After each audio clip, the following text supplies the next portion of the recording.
Halo, apa kabar anak-anak? Semoga selalu sehat terus dan selalu semangat untuk belajar. Kali ini kita masih membahas modul 404 untuk membahas pendidikan Pancasila dan kewarganegaraan. Yuk, kita belajar lagi. Kali ini kita sudah masuk bab 2. Bab 2 ini kita akan membahas bersatu dalam keberagaman. Pelajaran 2.1. Kali ini kita akan mengenal arti keberagaman. Tujuan pembelajaran agar anak-anak mengerti dan memahami pengertian dari keberagaman. Indonesia. Bisa dilihat oleh anak-anak berapa pulau yang ada di Indonesia dan berapa luasnya negara Indonesia. Kita pasti sudah tahu bahwa Indonesia merupakan negara yang sangat luas, terdiri dari daratan dan lautan yang membentang dari Sabang sampai Merauke. Pulau-pulau besar maupun kecil adalah tempat tinggal bagi seluruh rakyat Indonesia dari berbagai macam suku bangsa. Oleh karena hal itu, maka tercipta keberagaman di Indonesia. Keberagaman. Coba anak-anak perhatikan, di sebelah sini ada tabel ragam, yaitu variasi dan macam. Ragam ini beragam, keragaman, dan keberagaman. Kita bisa lihat di beragam, bervariasi dan bermacam-macam, keragaman hal yang bervariasi atau bermacam-macam, keberagaman keadaan yang bermacam-macam atau berbeda-beda. Keberagaman berasal dari kata ragam yang berarti variasi atau macam. Beragam berarti bervariasi atau bermacam-macam. Keragaman dan keberagaman mempunyai makna yang hampir sama, namun berbeda dalam penggunaan kata. Keragaman mengacu kepada hal-hal yang berbeda atau bermacam-macam.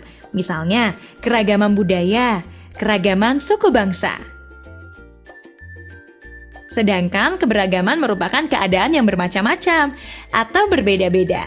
Misalnya, keberagaman dalam masyarakat Indonesia, keberagaman bangsa Indonesia. Keberagaman bangsa Indonesia antara lain terdiri dari perbedaan suku bangsa dan agama, ekonomi, jenis kelamin, sosial, dan juga budaya. Keberagaman itu indah anak-anak dan tentunya menakjubkan, menunjukkan bahwa bangsa kita kaya dan memiliki banyak hal yang mempesona, baik budaya maupun kekayaan alamnya. Hal ini patut kita terima dan syukuri ya. Namun terkadang keberagaman yang ada pada masyarakat dapat menjadi tantangan bagi kita, yaitu dapat menimbulkan perselisihan atau pertentangan. Hal ini disebabkan karena adanya perbedaan pendapat atau karena sifat egois dan tinggi hati. Kalau kamu jangan seperti itu ya anak-anak. Walaupun memiliki karakteristik individu yang berbeda, namun pada dasarnya kita semua adalah sama, manusia ciptaan Tuhan yang mempunyai akal budi. Perbedaan-perbedaan di antara umat manusia diciptakan oleh Tuhan agar dapat saling melengkapi dan membantu yang berkekurangan. Karena tidak ada manusia yang sempurna dan manusia membutuhkan orang lain untuk dapat bersosialisasi dan mempunyai kehidupan yang selaras dan juga seimbang. Kemajuan bangsa. Pembangunan yang dilaksanakan oleh pemerintah memang belum merata sepenuhnya. Namun, tidak sedikit juga daerah pedesaan yang sudah maju karena usaha pemerintah. Hal ini menyebabkan terjadinya keberagaman dalam masyarakat Indonesia. Faktor-faktor yang menyebabkan terjadinya keberagaman masyarakat Indonesia dari segi kemajuan bangsa yaitu letak strategis wilayah Indonesia. Indonesia ini memiliki letak wilayah strategis anak-anak dalam jalur perdagangan dunia. Kekayaan alam Indonesia yang melimpah sangat diperlukan oleh bangsa lain. Maka banyak pedagang berkebangsaan asing yang datang dan menetap di Indonesia. Hal ini menyebabkan terjadinya penyebaran agama dan kepercayaan yang dibawa masuk oleh bangsa lain ke Indonesia. Misalnya, pedagang dari India yang membawa masuk agama Hindu dan Buddha, kemudian pedagang Gujarat yang menyebarkan ajaran agama Islam, lalu bangsa Eropa membawa agama Kristen dan Katolik. Sedangkan pedagang Cina menyebarkan agama Konghucu. Masyarakat Indonesia bersikap terbuka untuk menerima kebudayaan lain dan menganut kepercayaannya masing-masing. Kondisi negara kepulauan. Indonesia terdiri dari ribuan pulau besar dan kecil. Antara pulau yang satu dengan pulau yang lainnya terpisahkan oleh laut yang luas. Kondisi wilayah yang seperti ini menjadikan terpisahnya antar wilayah negara Indonesia dan jarak yang jauh antar pusat dengan daerah. Hal ini menyebabkan terjadinya perbedaan sosial dan juga ekonomi, dan dapat mengakibatkan perpecahan. Perbedaan kondisi alam. Kondisi alam wilayah Indonesia berbeda-beda. Ada yang memiliki tanah yang subur dan dapat dijadikan lahan bercocok tanam, namun ada juga yang tandus dan gersang.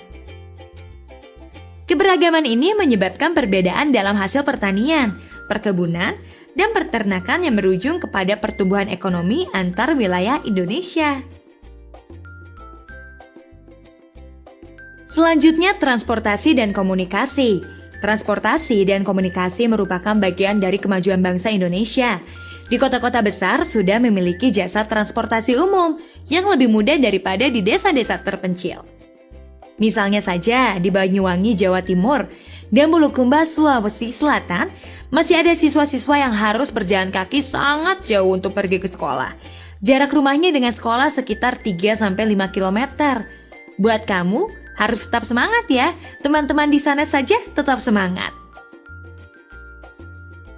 Sistem transportasi yang belum memadai dikarenakan pembangunan jalan yang tidak merata dan kondisi ekonomi daerah yang masih rendah. Komunikasi melalui telepon seluler dan fasilitas internet pun belum menyebar ke seluruh daerah di Indonesia. Pengaruhnya adalah kepada kemajuan ekonomi dan pendidikan masing-masing di wilayah. Keberagaman ini disebabkan oleh karena pembangunan Indonesia yang belum merata sampai ke pelosok-pelosok daerah. Selanjutnya, sikap masyarakat terhadap perubahan. Sebagian besar masyarakat Indonesia di kota-kota dan di desa-desa sudah dapat menerima perubahan dengan baik dan dapat menikmati hasil pembangunan pemerintah. Namun, tidak demikian halnya di pelosok-pelosok negeri yang masih sulit beradaptasi dengan kemajuan bangsa. Misalnya saja di Papua. Masyarakat asli Papua yang masih tinggal di pedalaman hampir belum mengalami perubahan. Hal ini karena mereka masih menutup diri dan pola pikir mereka yang menganggap bahwa perubahan adalah penyebab hilangnya keaslian budaya mereka.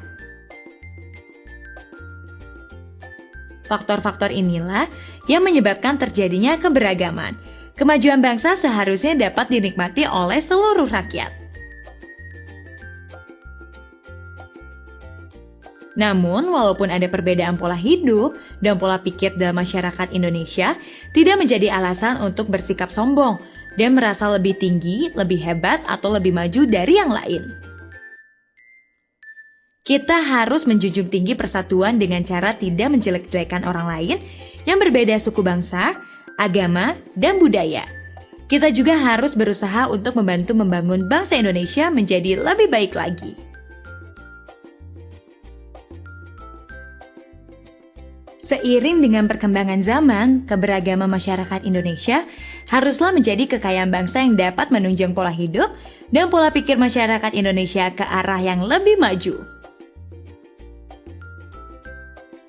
Pelajaran 2.1 selesai. Kerjakanlah latihan-latihan di buku kegiatan. Tetap semangat ya!